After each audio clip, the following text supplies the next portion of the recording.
Welcome back to Connecting the Dots. This week, we're joined by Karl Foster, head of AI at Sport Alliance and keynote speaker at the FIBO Women's Leadership Summit on April 17th. Karl started on the gym floor and now helps operators embed AI into the core of their business, not as a side project, but as strategy. We talk about why most clubs still don't have a digital roadmap, what separates AI leaders from laggards, and how to measure ROI before the revenue shows up. If your competitor is already 12 months ahead, what does that mean for you? Let's connect the dots. Welcome to this week's episode of Connecting the Dots. I'm very excited to be talking to Karl Foster, who will be our live keynote at the Women's Leadership Summit for FIBO on April 17th. He's going to talk about AI leadership in the health and fitness industry, and we're going to get a sneak peek about what he's going to be talking about in that keynote today. Rachel Young, my co-host, and I are going to just dive as deep as we can and be a brain pearl scavenger team to make sure that we can get the most out of Karl's wisdom. But before we get started, Karl, can you connect the dots for us between where you started in your career to where you are today? Yeah, firstly, thanks for having me. Without going on a monologue. Yeah, I mean, my kind of trajectory into technology in the fitness space is a bit unique. So I started in the fitness industry. My first job, I was a trainer. I've always been a kind of a nerd though. So I was programming probably for the last 8 years. I started programming as a hobby. I got involved in the fintech space with, cryptocurrencies and building trading algorithms. At the same time, my job was always in the fitness industry. And I guess I was lucky enough to do many different roles. I got more into the business side of things as my mid-20s, getting into more kind of general manager roles. And the two kind of converged. So in terms of operations, the real kind of magic started to happen with just simple automation and fixing business systems in the fitness industry because we're quite far behind. Then the real magic came with the whole machine learning phase. So I was quite lucky to be able to do some of the first machine learning implementations in the fitness industry. And just so happens I was programming and using Python and code when the whole ChatGPT boom came around. So right time, right place, long story short, managed to do some really cool things as a CTO in a big gym chain in the Middle East. Went on to do my own thing as a consultant, and now I'm working for Sport Alliance as head of AI. So I've kind of got the, consultancy founder angle, the operator, and now, doing it at scale as a SaaS provider. That's awesome. And actually, I think all three of us started on the gym floor, so we definitely have that in common. I think it's so important for people who are designing solutions for the fitness operator to come from those operator roots, because it's really hard to understand what actually goes on a gym floor if you've never been there in multiple different roles and actually dealt with members and member complaints and member questions, member scenarios. So I think that's such a valuable and understated origin that not a lot of people think about, but the ROI on that keeps on paying off. So to go back to AI in the fitness industry, you made a small comment about us in the fitness industry being a bit behind. So how would you describe the current level of AI literacy in the fitness industry sector today? Yeah, look, our industry is not known for being, at the forefront of technology. By nature, we've got a lot of people, that started out passionate in fitness, and technology has not been their forefront. They're generally not STEM educated leaders in our industry. So by that factor, we are quite far behind. The good thing is there's just so much opportunity, because we can look at other industries and what they're doing and replicate it. There's obviously some hurdles, and I'm sure we're going to dig into this deeper today in terms of strategy, in terms of infrastructure, in terms of culture. There's still some stuff and I think barriers that we need to overcome. We're quite far behind, but I'm very bullish on the opportunity we have as an industry. Yeah. I think if I reflect on one of my many conversations with your colleague, Peter Croft, he's always referring to the Digital Futures Report, and I don't know if they've published a new one, but at least last year, there was some sort of indication that well over 70% of club operators didn't have a digital roadmap. Would you say that's accurate? I guess, I would probably say that that's not far from the truth. My personal experience is, being quite lucky in the sense I've always been in startups that have had technology focused people pushing that strategy. Yeah. Yeah, I would say it's a fair assessment. And, this is one of the key things that the literature and research is showing, that it's a key thing to have to be able to actually get ROI from even just digital, let alone AI. Yeah. What would you say now to kind of leaders in the space? What do they really need to start thinking about technically as a starting point to start going down this AI rabbit hole? Where would you begin? Yeah, look, the first thing, and this is, been shown again, and that, I actively do a lot of research in this field, and I've been involved on the operator perspective as well. And the same theme comes up and up all the time. It's having, first and foremost, a strategy, leadership buy-in. This has to be something you take seriously. And then moving on from that, it's, making sure that you have the infrastructure to be able to do this, especially with AI, is the technical capability of implementing and integrating AI is not quite there, especially in the fitness industry. So those are the two most important things. Have a vision, make sure culturally your organization is ready, and then start looking at practically, can your back end infrastructure, can your membership management software be able to actually make the most of your data and use it? Where would you go as your first kind of calling point? Because there's so much noise out there now. Someone at the event I was at last week said it's is almost like a cat rare bag that everybody's just throwing around. And as I understand more, I've become more savvy to when people aren't actually, they're just talking about AI and not being specific about its functions. Where would you actually start to get some help or advice, or to go down this rabbit hole of understanding? Well, I have to give a shout out to my company here, right? It's Sport Alliance. So, what we're trying to do is we're trying to take the guesswork out of, you having to hire a CTO and hoping that person, as we discussed, can manage that industry knowledge as well as the technical knowledge. So what we're doing is we're embedding the AI into our tools, and especially as we have a platform, right? We've got the membership management, we've got the payments, we've got the member app, we control the data for you.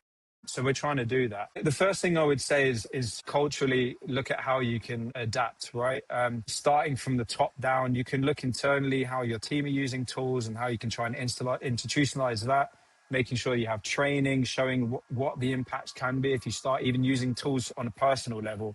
And then looking at strategically, how can your company maximize AI on a bigger scale? I think just really taking it seriously to begin with.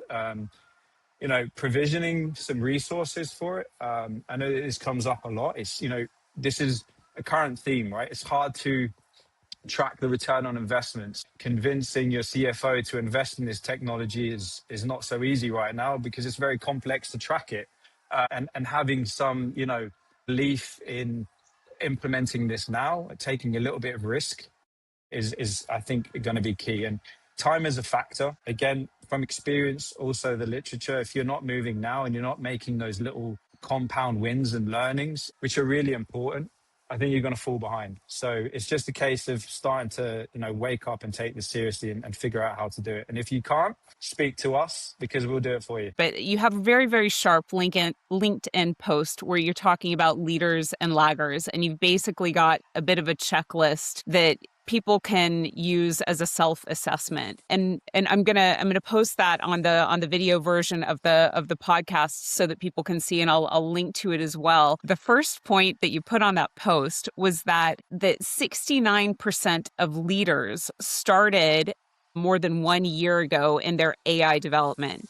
Do you have someone that could be an example of like what the model looks like? What did they do more than a year ago to start on their AI development? I totally understand that everybody's journey is different and the needs of the organization are different, but just having like breadcrumb trail to follow, I think is really useful. Yeah, look, there's different contexts of this, whether you're building or buying. I think in either case, again, a recurring theme, even from colleagues that I speak to, is we don't know all of the use cases and how to completely maximize, the use of AI. So you have to be willing to fail fast. Yep. And learn and make those compound learnings, and the research says the same thing. So I mean, I can give you one specific example. The company I used to work in, I was CTO for Gymnation. We started working on this technology back in 2024, GPT 3.5 days, right?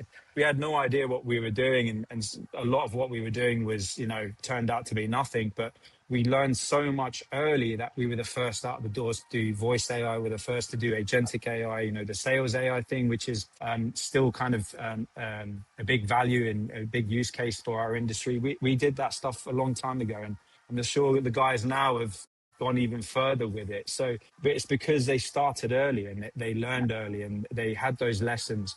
It's not only just the technical side of things, it takes time to get your company to adapt as well. So Yep. the cultural shift, the change management, the training, trying to be able to track it, even if you can't track the tangible ROI, learning how to track the small metrics that make sense. For example, can you see difference in your deflection rates of your tickets? What's your time from lead to close? Are you getting better predictions on churn and stuff like this? So we're looking at more of the performance metrics rather than the longer and kind of tangible EBITDA. So you have to start early. Yep. Yeah, I mean, the work that Gymnation has done, that you did with Gymnation and continues to do, is benchmark still for the rest of us. So I think that's a really good reflection. And I also think that there's a bit of mindset to it. Like, you have to have a growth mindset to, navigate through anything new. And it is a very vulnerable process to be a beginner again. And I think that's a hard position for a lot of leaders to be in, not knowing, something completely new and having to navigate that. So that's it's a really good point that it just needs to be part of the development plan. I think, Karl, it was actually 2 years ago at the Beyond Active event in Saudi, where I remember being in your presentation, clearly because I'm a fan, and you were up on the stage, and Dave was moderating the panel and asks you were, answering the questions, and he really put you on the spot and said, "Show us." And you got out live and did a live demo of the capabilities of that system. You were embracing it, trying it, testing it 2 years ago at that level, which was, fantastic. I think there's a lot of potential ignorance and maybe arrogance around it, that I don't need to know AI, so I'm just going to keep my head down and stay in my lane. What advice would you give to people that say, it's not here forever? Yeah, well, it definitely is here forever. That's the first thing. Look, and I wouldn't advise people and operators to do what we did. It was a very unique environment, very unique leadership that set a clear vision for it early. We took a lot of risks. We invested early, but I would say now you're better off, rather than trying to build it, is to buy it, right? Because we're taking all those learnings, and again, in Sport Alliance, this is what we're trying to do all that legwork for you. It's not easy to build the infrastructure. You need to get engineers in, you need to get very smart people to do all this code, you need to have the infrastructure. It's not easy. So my advice is, you focus on the people side of things, which is where the biggest work is, really.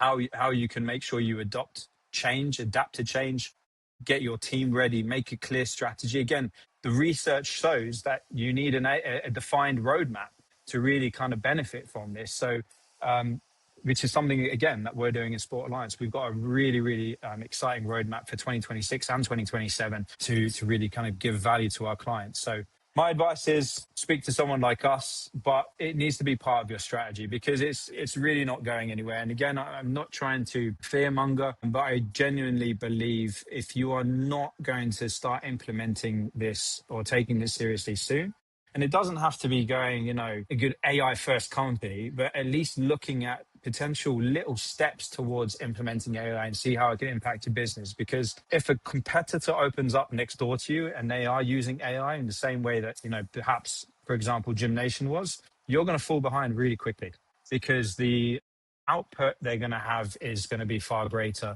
The way that they're able to communicate with their members is going to be on a different scale. The quality of their intelligence is going to be on a different scale. So you need to really start looking at this a bit seriously, I would say. And so you touched on another point from your AI leaders overview, which was have a defined AI roadmap.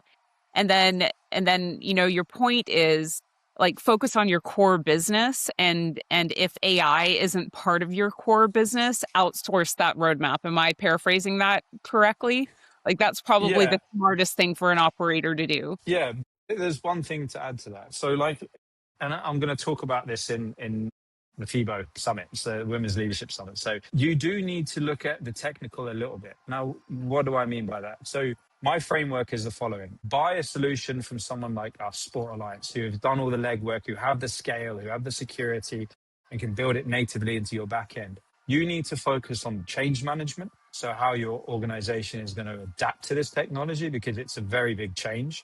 You need to make sure that this is a key part of your strategy and you have leadership buy-in. And from a technical perspective, you need a change leader or a technical person who can at least translate, especially to the CEO, some of these technical metrics and translate that into, the industry knowledge you have, who someone knows the operations in your business, but is a little bit more tech savvy, because someone can be that middleman between the operator and the provider in our case. And I think that's the ultimate setup you need to be looking for. Probably like the executive team and the board, because those KPIs that you're talking about, which won't be financially driven in the immediate term, but will be financially driven in the longer term. But there needs to be some more things that you're measuring that you can track the progress over time. And what you're talking about in terms of change management, in terms of for the greater team in your organization, I don't think that can be overstated. Like that, it's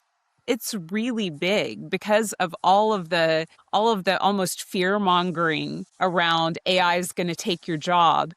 And it's not, but it's going to change your job. Well, maybe it takes your job, but it also creates other jobs, right? Like it's not only one-sided. Do you have any advice about that messaging that needs to go into the organization? Yeah, big time. I mean, it's something I've experienced as well. Look, you really need to take this seriously, because the perception of this technology differs at different levels of your organization as well. It's quite complex. So, the way a CEO would be looking at this is, dollar signs in their eyes, right? They're seeing, okay, I'm going to increase my profitability of my company. You go down to a marketing executive, they're going to be thinking about how much creative they can input anymore. The creative aspects might be taken away. You go to a general manager, they might be thinking, oh, I'm about to lose control over my club. You go to a sales agent or a receptionist, they're going to be absolutely fearful of their job, for example. Now, you can make sure you address all of these things by doing adequate training, keeping them involved in what you're trying to do. And the research is very clear on this.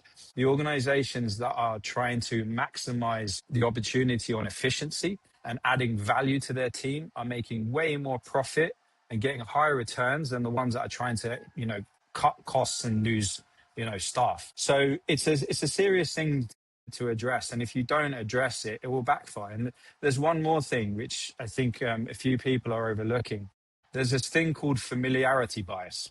And even if you've taken care of the cultural aspect and, you've got an amazing platform and you've built the AI, if you don't continually work on it and, cascade that strategy to the team and monitor it, people have a tendency to fall back to what they're used to doing, even if the tools are there. So it's not just to implement a change management system and then you're done. It's, continually work on this until you're happy it's kind of cascaded from top to bottom. I mean, for me, when I hear you talking about this, I hear the skill set of behavioral scientists are needed for this part of change management. Like really understanding the anatomy of change and human behavior so that you can design and iterate a system that follows you through this change process. Unfortunately, that clickbait video of Sam Altman saying that there's a race to, run $1 billion company with like one employee does not help this narrative at all. So I really hope that the tech leaders become a little bit more, I don't know, empathetic to the rest of the companies trying to keep people engaged and not very scared about all of the change that's happening. Go ahead. Yeah, look, I would just say to that, again, AI is here to stay, right? We have to learn how to work with it and adapt with it. it's definitely going to change roles, right? And the easiest example you can look at is software, right? Programmers, most of what just a programmer does can be automated by AI, and it can do an amazing job. So even that role now, it's not going to disappear, but it's going to evolve. And these people are going to be, you know, the more skilled people that can look round the corner, that can think about growth, that can connect dots, that can be creative and get the AI to program from them is the natural path of that role. And it's going to be the same for people in the fitness industry. Yeah. Marketeers, that we're doing, doing all the creative themselves, learning how to use AI to do it, but they're still going to set the vision of how to do that creative. So, and again, once you educate people on this and you explain it to them, that kind of initial fear response reduces, Yeah. and then they start to become quite malleable to learning how to use this technology and get the most out of it. There's going to be change, but Yeah. it's here. So we're going to have to adapt. I think one of my favorite quotes is change is the only constant, because it's just like a life truth, right? And you're really making the industry and the sector just more efficient and effective. I mean, if you can apply these, you've got an open mind, you can apply these principles to your business, it's just going to make the job of someone, be it on the gym floor or senior management crunching numbers, they're just going to become even better. So it's going to be a very interesting time to see how to your point of familiarity, they'll just go back to what they were always doing, but to see how people actually embrace change, shift it with it, and see it as an absolute positive to make people more efficient and effective. Yeah, 100%. Look, I think the way you should be looking at this is not, am I going to cut, 50% of my front of house team? Is I'm going to be able to open up 3 more gyms quicker and hire, more people, I think that's the right way to be looking at it, is the productivity gains across board, not what are we going to lose. Sorry, Karl, how do you get that across? How do you share that point? I mean, what do we need to do from an educational perspective in the sector to get people to really understand this narrative? It all comes down to the CEO. They need to set that strategy and make it clear why they're implementing AI and what they hope to gain from it, and how each of those people at different levels of the organization are going to benefit. You need to make that clear and communicate that, because if you don't, that initial fear response is going to kick in, right? So again, and sorry, Karl, on that point, it is the CEO. I understand, they drive the business. That's where leadership comes from. But what if I go to CEO hell for saying this, but what if they're a laggard? How do we and you and Sport Alliance, and how do we help them take their goggles off or their blinkers off? I mean, I don't know how to answer that, because how do you help someone that doesn't want to be helped? Look, even the companies that don't have a senior leadership strategy or buy-in still can be profitable. I've seen literature on this. They're just less profitable, I think, by a factor of 3. So it's still doable, and it's just harder to do over longer term, and these things just kind of fizzle out. So if you don't want to do it, you're not going to do it. But all I can say to you is, if you don't do it, you're going to fall behind very quickly. And then there will be a point of inflection that's almost like no return, because you can't compete anymore, right?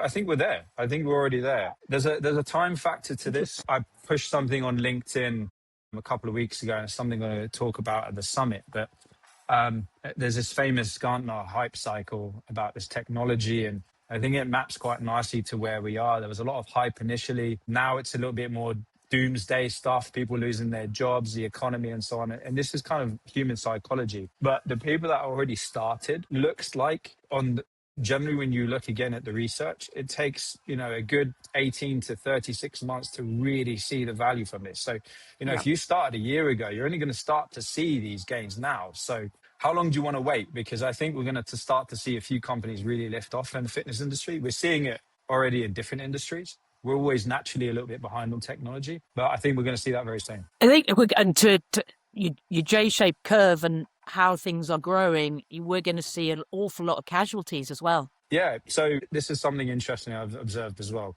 Let me describe this J-curve for the audience. So generally what that means is you would make an investment, you actually start to lose money initially, and then you start to gain. And that goes back to that timeline, right? So what I found is a lot of companies are dropping out after around 12 months because they've only seen the losses, and there's a big translation gap. This is something very evident. Translating AI and the impacts into EBITDA. It's the same as, how do you translate the qualitative aspects of somebody who does your strategy? It's very hard to Yep. tangibly track that, but it takes time to work. So you have to be willing to lose a little bit to begin with, have trust and faith, and then you're going to start to see the benefits. It's a little bit of a gamble, but I've also talked to a few leaders that are looking at this in terms of game theory. It's like, okay, my competitors are doing it. So just to be sure, even if I'm not 100%, I'm going to do it anyway, because it's safer to do it than not to do it. I mean, that's also a valid perspective. It does also go back to your leaders and laggers point about if you have an AI strategy is probably not for 12 months anyway. So if you're setting a goal and you're reviewing it at the end of the fiscal year and you're like, this hasn't paid off yet, then your KPIs probably aren't, as you pointed out, as nuanced as they need to be. And because it's new territory for a lot of people, and the KPIs, the relevant KPIs per business are going to be different. Each business is going to have to measure the things that are meaningful for them, and that is an exercise in and of itself to define KPIs. Could you help maybe create some clarity on what AI KPIs could be while they're waiting for the financial ROI? Like you mentioned a few before in terms of, quality of work. And these are all things that can be measured as long as you've got a system for tracking them over time. Yeah, again, there is both quantitative and qualitative things you can track from day one. The qualitative things, you can survey your team, right? Implement Right. some AI or, and see their user satisfaction. You can get that from a survey. The performance metrics you can be looking at is, for example, what we're doing is we're launching agents for our operators. So we're going to have sales agents, we're going to have retention agents, and these are doing the legwork for the clubs and communicating and taking action. You can see things, how many tickets were resolved, what was the speed from lead to contact time. These small performance metrics are the things you need to be tracking from day one, with the trust that these are going to compound value into dollar advantages down the road. So start on those first. I mean, I think tickets, time to service tickets is going to be an unsung hero here, because I don't know any operator that doesn't have a huge backlog in the customer service side of things. And it's a big pain point for people considering, do I want to continue my membership here? So if you've got that, you should be able to point to either member saves, or if you've got a retention agent, you can point to length of stay. So those are all bottom line. They impact the bottom line at the end of the day. Yeah, look, and there's also, this was an interesting finding I wasn't expecting to find. There is circumstances where people would rather talk to an AI than a human, and there's some clear circumstances where they would rather talk to a human than an AI. I'll give you some examples. Mm-hmm. If you want to buy a membership in a gym, you want to probably try it first.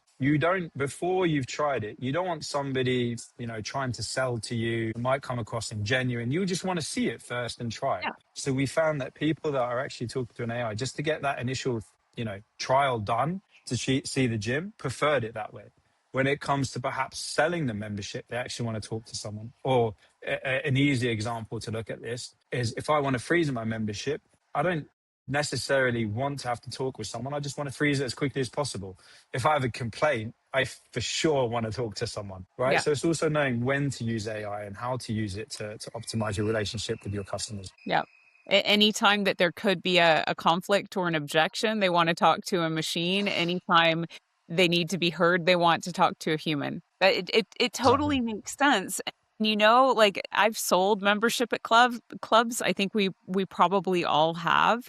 There's a whole lot of ick to the sales cycle. And if you can take the ick out by smart use of AI agents, I think everybody is going to be happier. And this is one of those, paint the future stories that you can explain to your club staff, is like, let's be honest here. We've all done the sales scripts. I don't know anyone that genuinely loves them from the bottom of their heart. So why don't we do the part of the job that we like? and leave the ick. I think that's it's going to be a really interesting case to show more and more people what good can look like. Yeah, look, I can give you more examples. This is something that we're building a Sport Alliance as well. You know, some clubs either use front of house or they have dedicated retention teams. It's not fun for somebody to be calling all of the members that perhaps, you know, we've seen this in clubs that are expiring in 30 days or 3 months. Yeah. What we can do with our technology, we can identify the people that need to be spoken to and the people that don't need to be spoken to.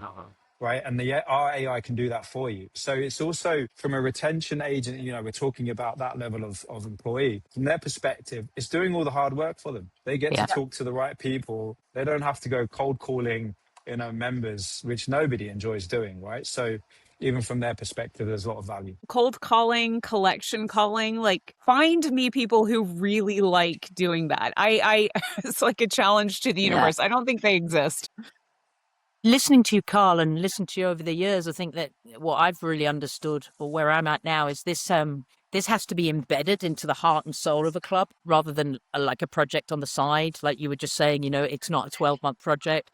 My understanding right now, listening to you, is I would embed it heart and soul of the club. It's the DNA, and it's actually how the foundations your club needs to be built upon to make them more efficient, effective. Like you said, the cold calling story. So it's going to be very interesting to see. I really do believe it's going to be survival of the fittest moving forwards in terms of, you know, commercially fit and physically fit, really, for the project, for AA projects. Yeah, well, I'm betting my career on it, right? So again, I think not to be too philosophical, I think my view and our strategy is to use AI to augment the operations and the engagement you have with your members, but not to replace their experience. And especially in talking about studios and gyms, we saw this in COVID, we saw it with Peloton.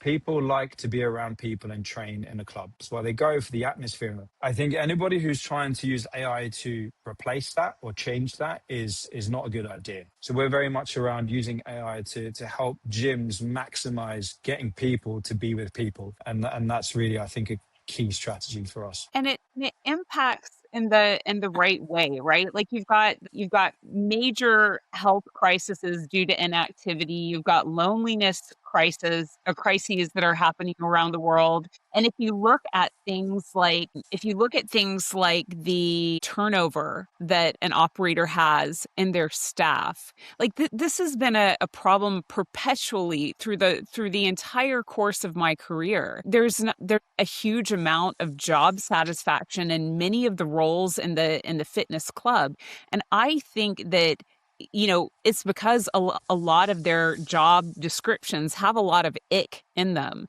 and AI can take the pain point out. So I think the downstream effects, what good looks like in my head, is that you are able to put people in their strengths and really start creating unity and experience and a really wonderful environment that make more people want to show up and engage on their fitness journey, which is ultimately, you know, why every operator is in business. It's just been a huge stumbling block for many of them to be able to execute. But it's really looking at AI as being the solution, you know, not just for efficiency, not just for data, not just for streamlining operations, but for this really emotional, soft outcome that delivers the biggest impact. This is how that's what good looks like to me. Yeah, talking about this, there's something that came to mind. There was an interesting hobby project I did, and something that we're looking at in Sport Alliance as well, to implement. I did this project personally, and it was called the Tinder algorithm for gyms. Okay. Now, it sounds gimmicky, but what it was using AI to try and match similar types of people, not necessarily for dating purposes, but let me tell you where the use case for that is. If you can understand where similar types of people attend at similar times with similar interests, and you can take that group of people and offer them an event to meet up at the gym and to socialize, you can build community. And that's off the back of AI, right? So that's just one possible use case. And talking from the staff's perspective as well, this is a bit more commercial, but I remember when we implemented in Gymnation the Jenny, the sales AI. Jenny would phenomenal at what she did. Had a 12-second lead to contact time, 90% answer ratio. The booking ratio was like 73%. It was like all of the KPIs off the charts. And the sales agents, because Jenny was doing the legwork for them, they came and we were just high-fiving them because they're like, it's done all the legwork for them. And it's just bringing appointments to them at the gym, and all they get to do is tour them and close the sale. Highly qualified. Yeah, it's all qualified, done. They didn't have to contact them, and they've got a highly qualified lead coming straight to their doorsteps. There's lots of wins, both internally for the customer and for staff. So you just mentioned about Jenny and the names of these AI Agents. support tools, agents, and I'm intrigued. Like I come across things like there's Bob, there's Nate, there's Jenny. Is it just a random? Oh, we'll call it Jenny, or was there any thought behind it? Rachel wants to be named as an agent. That's where this is going. I will have arrived when you get the youngster agent. So it was quite a novel thing when we did. I had a very good receptionist work, probably the best receptionist I've had work for me. She was Jenny, so this was an agent working as a reception team member. So we named it after her. Yep. Right now, in Sport Alliance, obviously we've got a bigger brand. So we've got Magic AI, which has branches in it. And I'm going to talk about all of the branches we have in Magic AI for Magic Line. We've got Perfect AI coming as well, which would be for Perfect Gym. So those are a little bit more brand structured. Jenny came around just from a personal naming convention, and that's what it was. No, excellent. Really appreciate you sharing that. You've worked in so many different regions, and I travel a lot as well, and I see that the appetite for change is so different across kind of the globe. Yes, the fitness sector is like lagging behind. Is there any regions in specifically that you could say are really forward-thinking, embracing this? Can you give us some examples? Yeah, look, I mean, it's going to be a biased view because I live here, but the UAE and Saudi are really forward-thinking. Things here just move so fast, and it's a great place to be for innovation. Yep. The countries here are investing in the foundations for it, especially AI and data. Second to that, I'm seeing a lot of operators, especially now I'm working with Sport Alliance in the DACH region, starting to really explore how they can innovate. The US as well, they're doing some really cool stuff. So I think we're seeing everyone start to move, but the leaders are definitely, from my perspective, in this region. And just on the flip side, slowest to turn around? I wouldn't know, to be honest. And I wouldn't want to shame anyone. I'm going to hallucinate. It's the UK. I love the UK, but we are so slow. And I think, that we have to embrace this. We have to see it as, it does take time. It's not a piece of jewelry that you wear. We're going to have to embed it front to center. And, I think that the UK needs a little bit of a shake to embrace and understand. Maybe you just need one or two people pioneering it, and the rest kind of snowball. Maybe that's what it is. But this happens in the fitness industry, right? Like once you have one or two screaming proof cases, like it seems like the rest will fall in line after that. So I think there's a little bit of publicity that needs to go with the operators that are making the big steps in this. And that's going to really lead the charge. I want to go back to your tender for fitness clubs because I knew you would. Yeah. No, it's funny because I have spoken to so many members or people about fitness over the years. And one of their biggest barriers that stops them from going to a club or joining or trying a class is that they don't want to do it alone. Like people don't, like we're social creatures, we're tribal creatures, so we don't want to do it alone.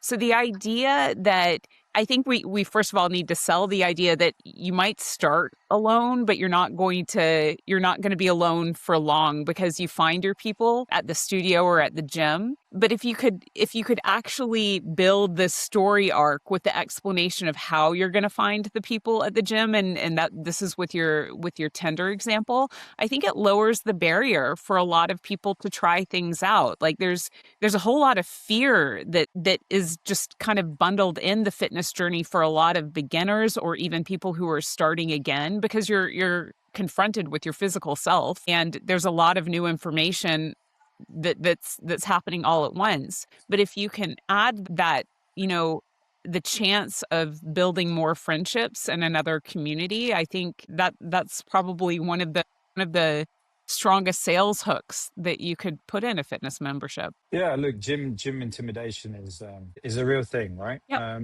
And what we're trying to use, without going into too much detail on our roadmap, we're going to build an AI that's going to help us detect and work on that. So when somebody should be engaging with a member who might need some help, and again, we're using AI to kind of guide the staff of the club on who to speak with and when. It's another use case for us, but it's super valid, super valid. Well, I think we've kind of fleshed out and given a really great preview of what's coming in your keynote at the FIBO Women's Summit. I'm going to prepare and make sure that I have way more questions so that I can pepper the crowd when you're presenting, because I think this is such an important topic. And like you were talking about gym intimidation, I think there's AI intimidation, and this is a goal of this keynote is to bring that down and give people an actionable direction on what they can do to continue to develop themselves in this area. So is there anything else, any AI challenge that you can leave us with that maybe we should try between now and April 17th? AI challenge, just play around with it, right? That's my advice. Yeah, look, I'm going to cover quite a lot of content. If you're a senior leader and you're looking at this technology, you're wondering what works, what you should do, what you shouldn't do. And we're going to talk a lot more about the services and the products that we're going to be bringing out, which are going to hold a lot of value, because we're trying to solve these problems that we've discussed today, and I'm going to be discussing in the summit as well. So make sure you attend, and hopefully it's going to be quite valuable. I think it'll definitely be quite valuable. Thank you so much, Karl, for your time and your brain, and Rachel, obviously for your energy and curiosity. This conversation is to be continued on April 17th. Thank you both. Yeah, thank you, Karl. Cheers. Thanks, Jen. Thanks for listening to Connecting the Dots. If today's conversation gave you something to think about, share it with someone who'd enjoy it too. You can find all of our episodes on Spotify and Apple Podcasts. And if you follow the show, leave a rating. It helps more people discover our work. Until next time, keep connecting the dots and keep building the future you want to see.